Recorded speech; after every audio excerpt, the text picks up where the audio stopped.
The story Sienna Miller's shocking billionaire affair permanently binds Sienna Miller, Balthazar Getty, and Rosetta Getty in a devastating display of moral hypocrisy. In just 3 years, Miller morphed from a globally pitied victim of infidelity into a carefree interloper, photographed laughing on an Italian superyacht in the arms of a married billionaire, while his wife and 4 children waited at home. The photographs captured off the Amalfi Coast in the summer of 2008 were not a standard tabloid romance. They were a chilling exhibition of extreme entitlement and consequence-free hedonism. Miller had violently discarded her tragic halo to embrace a deeply destructive rebellion, while Getty actively detonated his meticulously curated life. It was a visceral display of moral hypocrisy that laid bare the deeply entrenched double standards governing the ultra-rich. The same public that had fiercely defended her honor now felt a sickening sense of betrayal, realizing that the tears shed over Jude Law had dried into a callous indifference for another woman's marital vows. Miller had essentially transformed into the very monster that once haunted her own tabloids, proving that in the intoxicating vacuum of elite circles, empathy is often the first casualty of desire. The public reaction to this spectacle was swift and merciless. Society was driven by a profound disgust for a woman who had weaponized her magnetic charm to inflict the exact same devastation she had once wept over. Left to absorb this catastrophic shockwave from across the Atlantic was Getty's formidable wife, forced to watch her family's pristine reality violently disintegrate across international front pages. How does a globally pitied victim of betrayal so effortlessly transform into the ruthless architect of another woman's ruin? And what happens when a reckless fashion icon collides with the quiet, lethal authority of a billionaire's wife? 3 years prior, in 2005, Miller stood at the epicenter of a blinding global spectacle when her fiancé, Jude Law, engaged in a highly publicized affair. The media drafted a rigid script for her survival: retreat, heal quietly, and remain the tragic victim. Instead, Miller staged a spectacular rebellion. Disillusioned by traditional morality, she plunged into London's notorious Primrose Hill set, an elite, velvet-roped ecosystem defined by a nihilistic disregard for consequences. Over 3 years, the trauma burned away the naive girl, leaving a hardened socialite who weaponized her detachment. She became an unmoored projectile, perfectly primed for a catastrophic collision. That collision required an immovable object, the Getty Empire. Balthazar Getty inherited the suffocating, dark legacy of the multi-billion-dollar Getty oil dynasty. After a youth spent flirting with severe chemical dependencies in the Los Angeles underground, he was strategically anchored by Rosetta Millington, a formidable high-fashion designer. Rosetta provided the one element the Getty Empire lacked: absolute structure. She transformed the rebellious heir into a respectable family patriarch, curating a flawlessly fortified Hollywood Hills estate. But a perfectly constructed fortress is inherently a prison. For a man biologically hardwired for chaos, the relentless perfection of his domestic reality mutated into an intolerable weight. Desperate for a taste of uninhibited destruction, he was quietly searching for a match to burn down his own sanctuary. On the Amalfi Coast, he found Sienna Miller. When the ultra-rich dismantle their realities, they seek environments that mirror their absolute untouchability. In midsummer 2008, the stage selected for the detonation of the Getty marriage was a luxury superyacht off the Amalfi Coast. Isolated by miles of open water, the vessel operated as a floating, sovereign nation, lulling its inhabitants into a dangerous illusion of invisibility.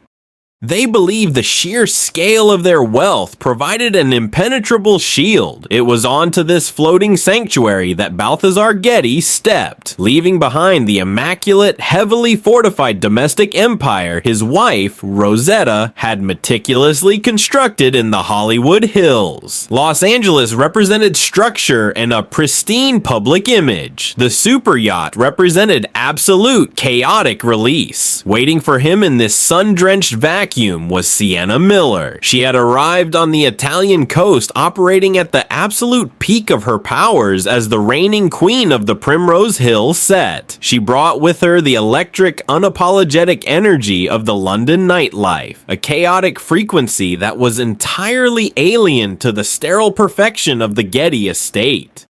For Balthazar, a man suffocating under the weight of a flawless marriage and the dark oppressive legacy of his family's surname, Miller was not merely a romantic distraction. She was a psychological wrecking ball. She represented everything he had been forced to suppress: rebellion, consequence, free hedonism, and a terrifying, exhilarating disregard for the rules. When these two highly combustible forces finally collided on the deck of that yacht, the resulting dynamic was not a hidden, guilt-ridden affair. It was an arrogant, open exhibition of mutual destruction. The psychological armor that Balthazar had worn for nearly a decade instantly dissolved. The disciplined family patriarch was entirely eradicated, replaced by the reckless, volatile heir he had been desperately trying to outrun.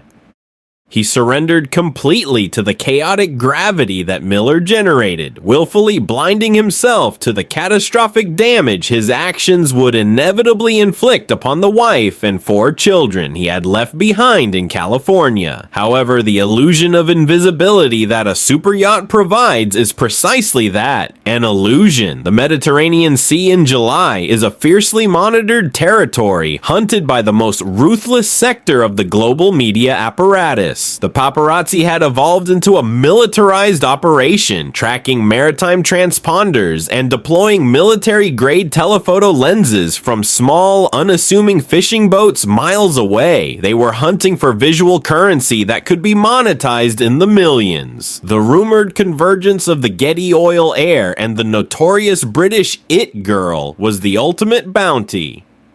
Stalking the yacht with the clinical patience of snipers, they waited for the exact moment the subjects dropped their guard. That moment arrived with devastating clarity. The sequence of photographs captured during those sun-drenched afternoons on the Amalfi Coast remains one of the most chilling, empirical documentations of a modern scandal ever recorded. The images did not merely suggest an illicit romance. They screamed it with a volume that was impossible to ignore or deny. They captured a deeply intimate, uninhibited dynamic that fundamentally contradicted every single aspect of Balthazar Getty's carefully curated public persona. The visual language of the photographs was a masterclass in arrogance.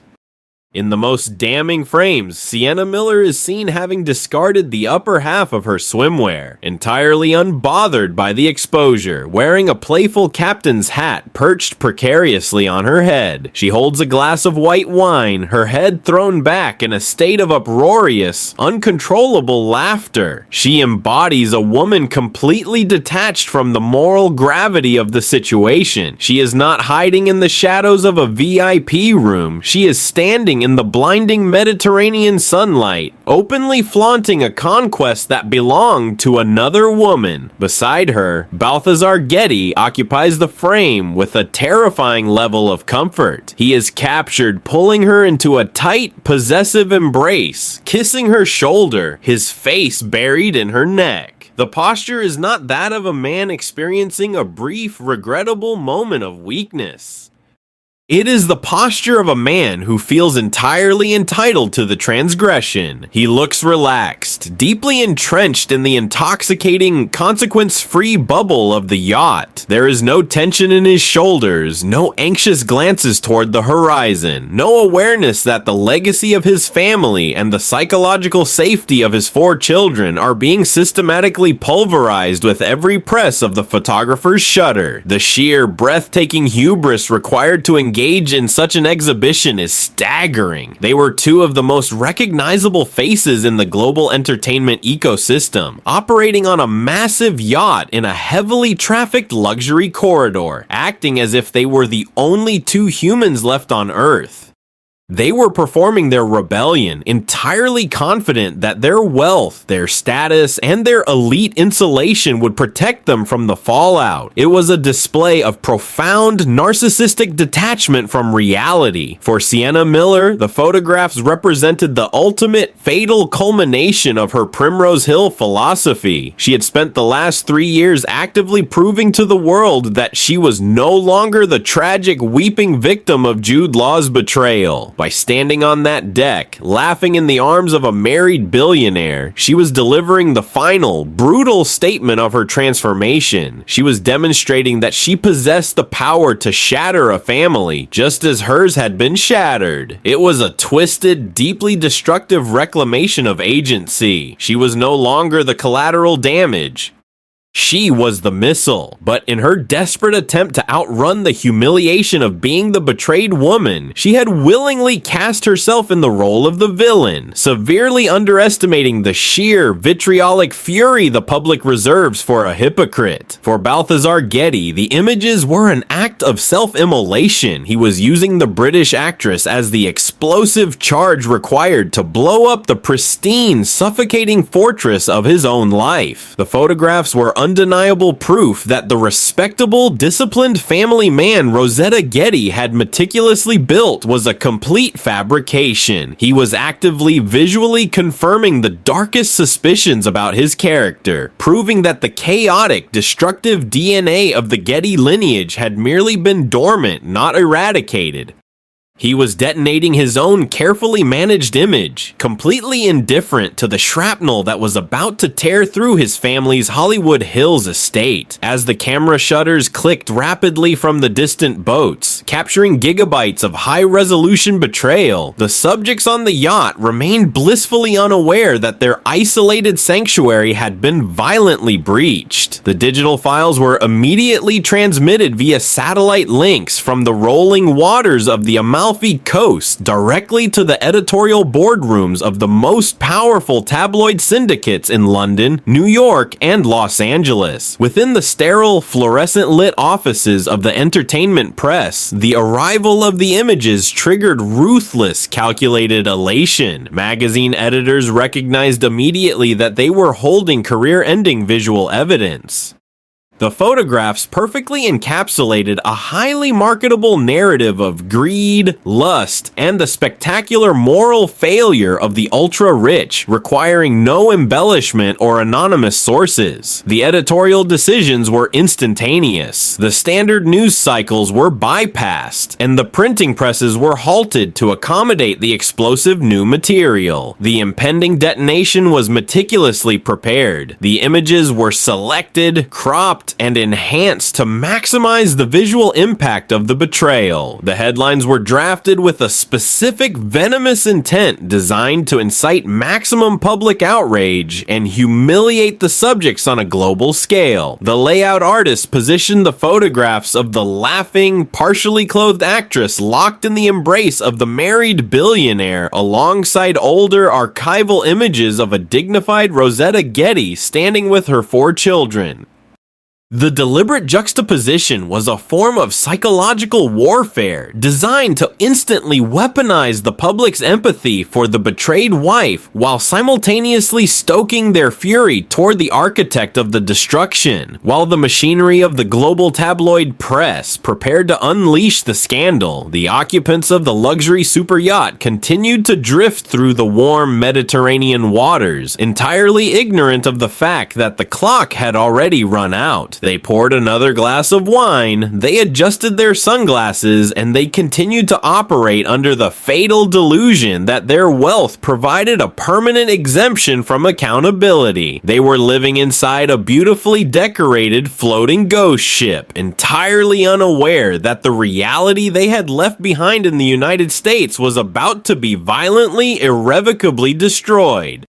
As the sun set over the Italian coastline, the physical magazines were already being loaded onto delivery trucks across 2 continents. The spark ignited in the VIP rooms of London, and fueled by the suffocating perfection of Los Angeles had finally reached the gasoline. The explosion was no longer theoretical, it was bound in ink, coated in pixels, and waiting on the newsstands of the world. When the sun rose the following morning, the publication of the Amalfi Coast photographs did not merely initiate a news cycle, it triggered a coordinated global character assassination. The images of Sienna Miller and Balthazar Getty had entirely saturated the international media landscape, dominating the front pages from London to Los Angeles and fueling the highly toxic celebrity blog culture of 2008.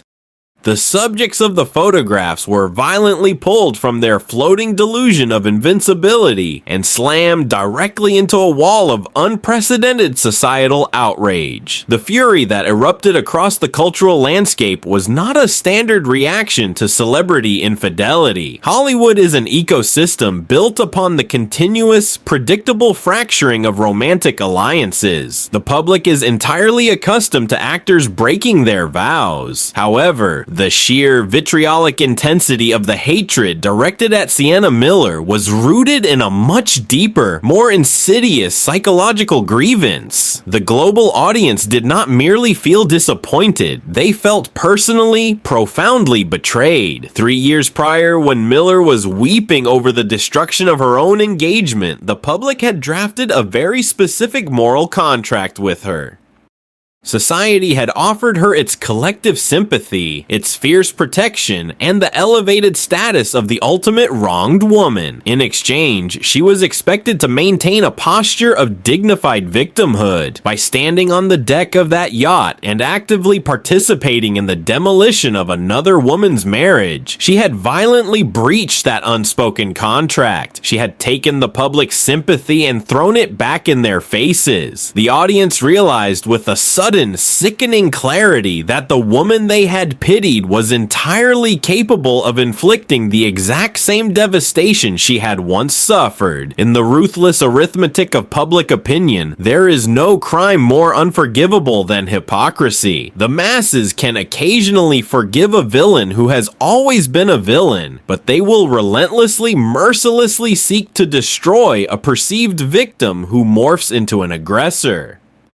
The public felt they had been manipulated. They viewed her actions on the yacht not merely as a moral failing, but as an arrogant, mocking insult to their previous empathy. This profound sense of betrayal converted the standard tabloid readership into a bloodthirsty digital mob. They were no longer merely consuming gossip, they were actively demanding a crucifixion, driven by a deep-seated desire to punish the woman who had made fools of them all. The British and American tabloid machineries, highly attuned to the bloodlust of their readership, immediately shifted their operations to accommodate this demand. They did not merely report the affair, they actively weaponized their platforms to inflict maximum reputational damage. The editorial strategy was deliberate, aggressive, and characterized by a breathtaking level of misogyny.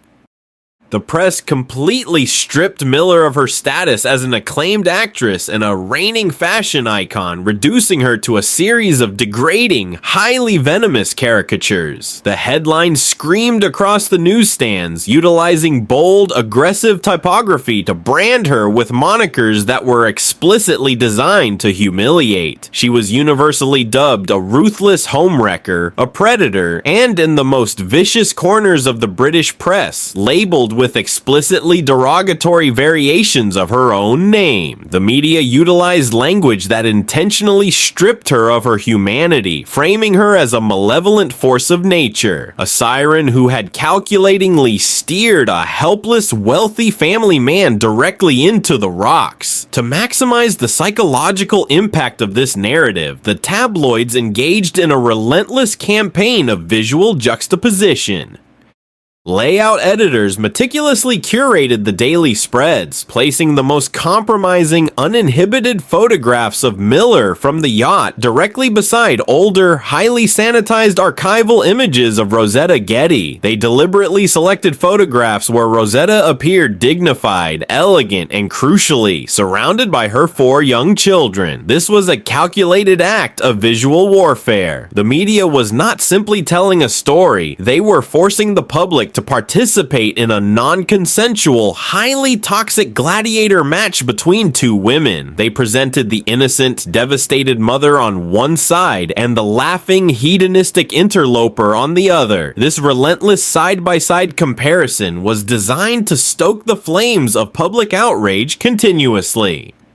It forced the audience to constantly evaluate, judge, and quantify the exact human cost of the affair. Every time a reader looked at the photographs of the smiling children, their hatred for the woman on the yacht multiplied exponentially. The tabloids effectively used the genuine, private tragedy of the Getty family as a highly combustible fuel to burn Sienna Miller at the stake. They transformed Rosetta Getty into a silent, tragic martyr specifically to use her as a bludgeon against the actress. Yet, the most terrifying aspect of this media spectacle was the breathtaking silence surrounding the married man. By every moral metric, the burden rested squarely on Getty's shoulders. He had sworn a vow of fidelity and had an obligation to protect his 4 children.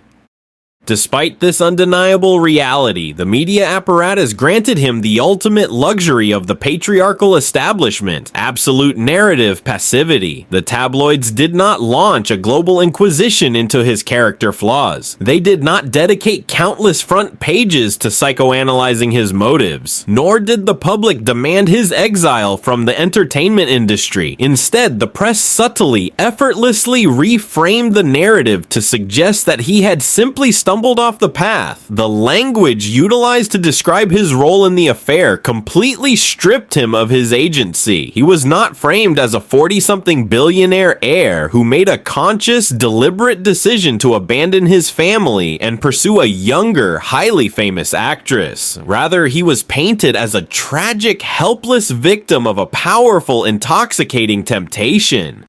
The media actively suggested that Miller's youth, her fame, and her undeniable magnetism were highly calibrated weapons she had deployed to overpower his better judgment. He was treated as a passive prize that had been stolen from the rightful owner, entirely absolved of his own complicity in the theft. The industry's deeply entrenched boys' club mentality seamlessly mobilized to protect its own, actively suppressing any narrative that painted him as a calculating predator. His immense financial capital operated as a nearly invisible shield, deflecting the moral outrage entirely onto the younger, unmarried woman. It was a chilling demonstration of how patriarchal power structures grant ultra-wealthy men a permanent unspoken amnesty for their domestic betrayals, ensuring their reputations survive even the most devastating scandals.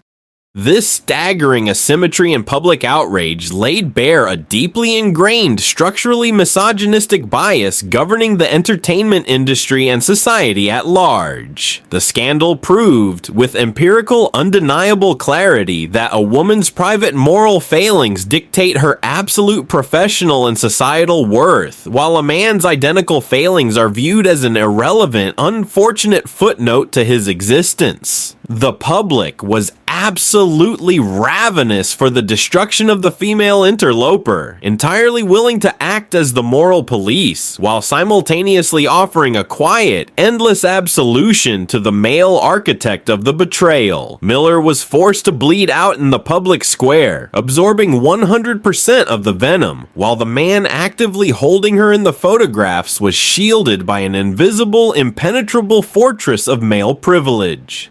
The consequences of this global execution were immediate, tangible, and devastatingly severe for Miller. The Hollywood machinery is a completely immoral entity. It does not possess a conscience, but it operates with a ruthless instinct for self-preservation. When a leading lady transforms from a highly marketable fashion icon into a globally reviled pariah, the corporate infrastructure immediately violently severs its ties. The endorsement deals that had previously funded her lavish lifestyle began to evaporate with terrifying speed. Luxury fashion houses, desperate to protect their own pristine brand identities, quietly and efficiently distanced themselves from the fallout. The scripts that had previously flooded her management offices abruptly stopped arriving.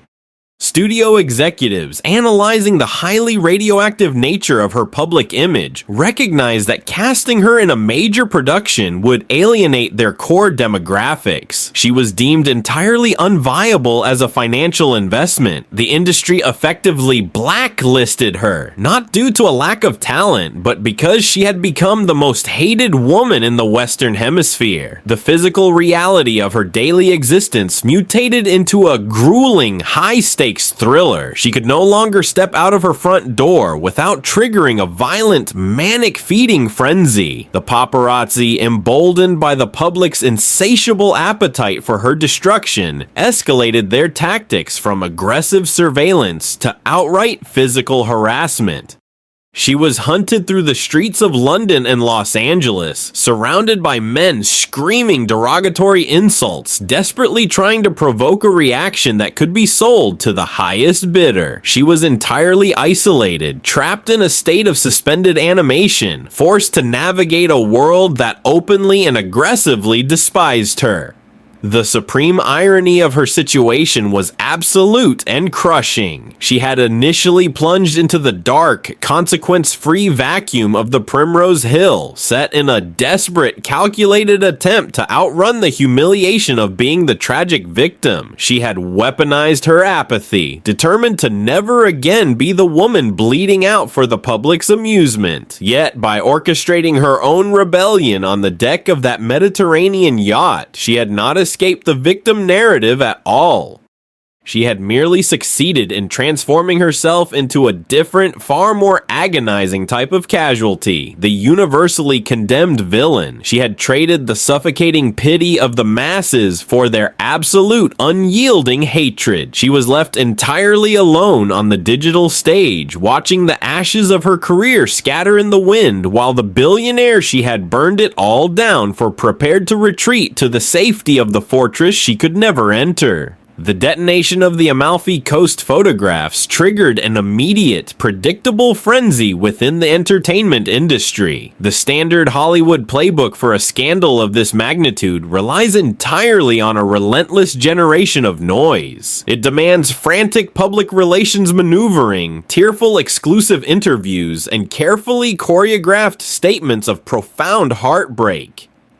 The media apparatus inherently expects the betrayed spouse to step into the blinding glare of the flashbulbs, providing the necessary emotional collateral to sustain the lucrative news cycle. Yet, as the digital pyres burned with ferocious intensity and the global mob descended upon Sienna Miller, an entirely different, terrifyingly quiet phenomenon was unfolding within the heavily fortified borders of the Getty estate in Los Angeles. Rosetta Getty did not operate according to the frantic, reactive rules of celebrity gossip. She operated according to the rigid, unforgiving architecture of dynastic wealth. She was not a fragile starlet desperate for the fleeting sympathy of the general public. She was a highly strategic, formidable matriarch tasked with protecting a bloodline.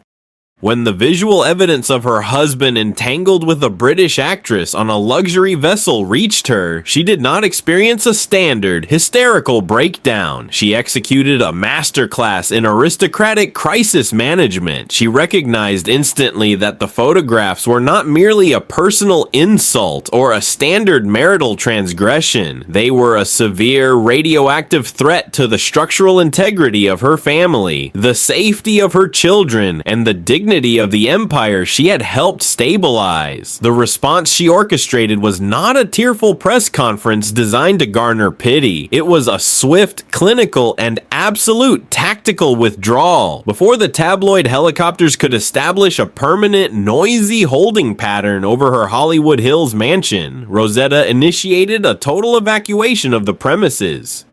She packed the belongings of her 4 young children with military efficiency. She bypassed the commercial airports, which were already teeming with aggressive, highly motivated photographers searching for a reaction shot. Instead, she utilized the insulated, invisible infrastructure of the ultra-wealthy, private aviation and secured transit lines to completely vanish from American soil. She removed her family from the immediate blast radius of the scandal, relocating them to a secure, undisclosed sanctuary overseas. This geographical relocation was far more than a protective measure to shield her children from the ugliness of the tabloids. It was a devastating, highly calibrated offensive strike against her husband and the media machine simultaneously. By physically removing herself and her offspring from the continent, Rosetta effectively starved the paparazzi of their primary, most highly valued target. The media desperately needed photographs of a weeping, humiliated wife standing in a doorway to complete the dramatic narrative arc of the tragedy. They needed visual proof of her devastation to juxtapose against the laughing images of Sienna Miller. Rosetta flatly refused to supply that visual currency. She denied the tabloids their prey, creating an impenetrable, suffocating vacuum of silence that the press simply could not breach. Photographers camped outside the sprawling iron gates of the Getty estate found nothing but an empty driveway and silent security cameras. The helicopters hovered over a deserted swimming pool. Her absolute refusal to engage, to speak, or to be seen transformed her from a passive victim of infidelity into an untouchable, commanding figure of supreme authority. She demonstrated that in a cultural landscape entirely addicted to overexposure and public confession, silence is the ultimate, most devastating luxury. It is a weapon that cannot be countered. She weaponized the absence of her reaction, turning the media's ravenous hunger against itself and leaving her husband completely isolated in the blast radius. This tactical vanishing act demonstrated a terrifyingly sophisticated understanding of power dynamics. By refusing to bleed in public, she maintained absolute sovereignty over her family's narrative.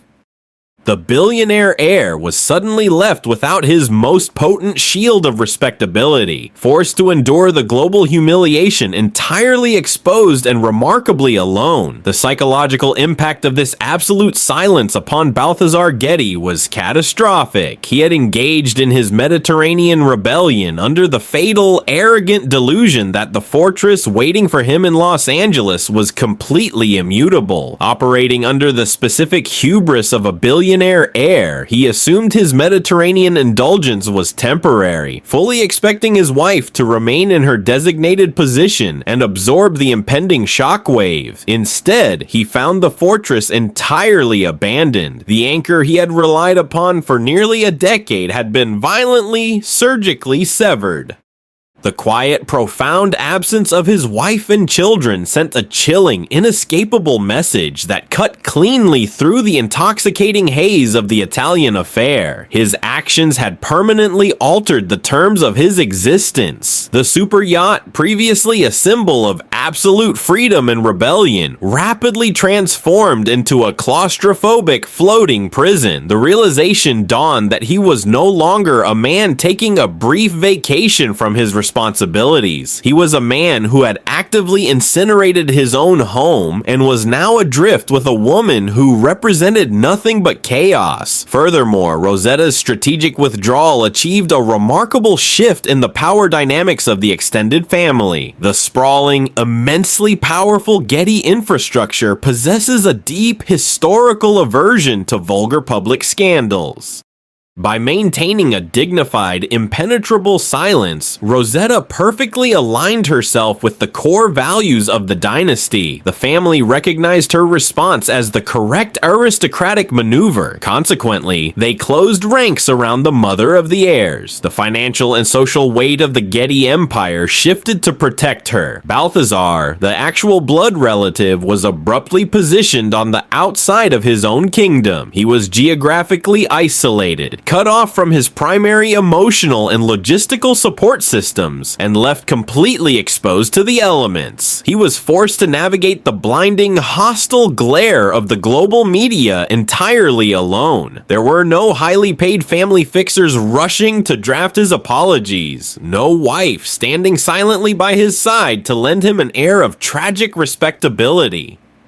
The media, frustrated by Rosetta's disappearance, turned the full, blistering focus of their lenses directly onto him. The pressure was immense and unyielding. The public demanded an explanation for the destruction of the family, and without Rosetta to act as a buffer, the entire weight of that demand fell squarely on his shoulders. The unbearable gravity of this isolation forced a total humiliating capitulation. Stripped of his family and the protective armor his wife had provided for his public image, Balthazar was compelled to face the executioners without a shield. In a profound defeat, he was forced to draft and release a solitary public statement. He officially confirmed the separation from his wife to the international press. This statement was not a declaration of defiant romantic liberation.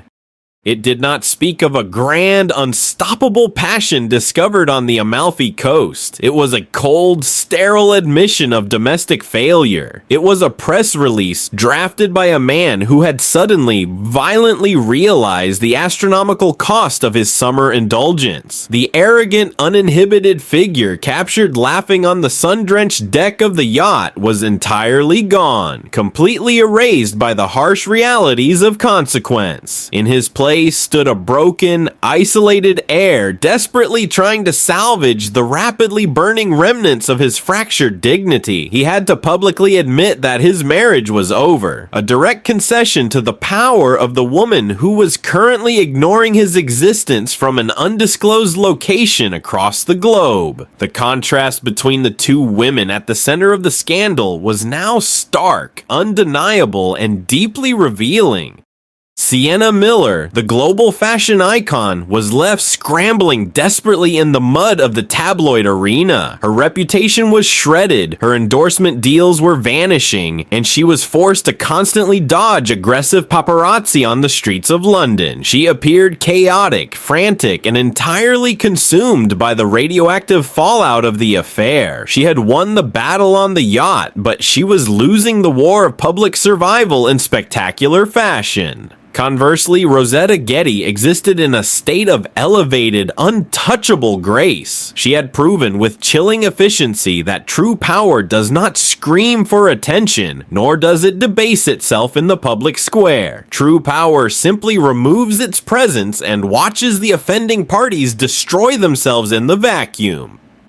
She had allowed the burning wreckage of her husband's reputation to perfectly illuminate her own immense strength. By refusing to play the victim, she had inadvertently become the most formidable, respected figure in the entire narrative. She had successfully protected her children, secured her position within the dynasty, and forced the architect of the betrayal to his knees, setting the stage for the final brutal reckoning of the Getty affair, where the ultimate price of the Mediterranean rebellion would finally be paid. As the European summer dissolved into a cold autumn, the romanticized Mediterranean rebellion rapidly deteriorated into a deeply paranoid psychological trap. Sienna Miller and Balthazar Getty were no longer glamorous rebels thumbing their noses at the establishment.